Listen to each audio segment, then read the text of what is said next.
So, I guess we have to talk about Deltarune chapters 3 and 4. After what felt like literal millennia, the latest installments have finally been released, and with them they've brought in a hurricane of questions. Who is the knight? Why does the knight look like that? Why is the knight without a shadow of a doubt definitely Dess? And who the hell is Pluie?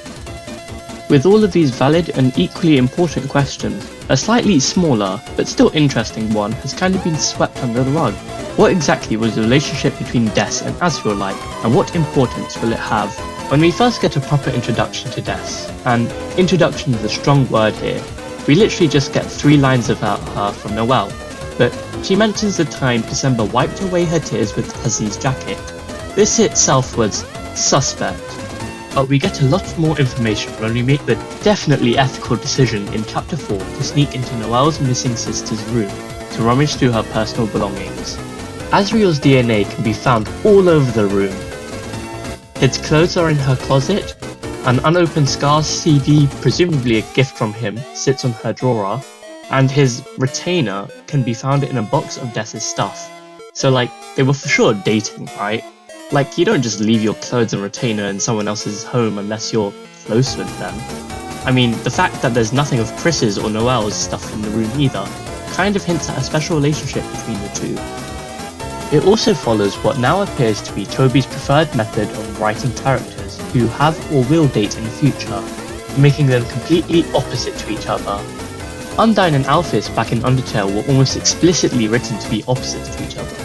Alphys was the nerdy, nervous, soft-spoken scientist, while Undyne was the strong, confident and assertive commander of the army. Similarly, Susie and Noelle in Deltarune also parallel each other.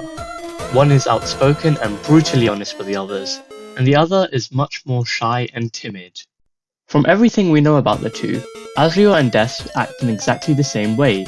Dess was the protective, outdoorsy and adventurous kid, and Asriel coded video games and simped over purple dragons. So, if we can agree that Asriel and Dess were in some form dating before her disappearance, it makes sense that when we eventually see Asriel, his character will have been fundamentally altered by Dess going missing. But to answer exactly how he'll be different, we need to talk about Chris and Carol. So, chapter 4 makes it pretty goddamn obvious that Carol and Chris are in cahoots. But the most interesting question is why would Chris decide to work with Carol? Presumably it has something to do with the promise they made to Carol. But what could they possibly promise to Carol? Well, Carol also tells Chris, "Don't forget," during this segment. A song which is likely to have been sung by Dess for Noelle, given the protective nature of the song and the fact we know Dess is a musician. If it is obvious, it seems clear, at least to me, that Chris promised to find Dess for Carol. But why? Presumably because Chris felt responsible for Dess's disappearance and wanted to make it up.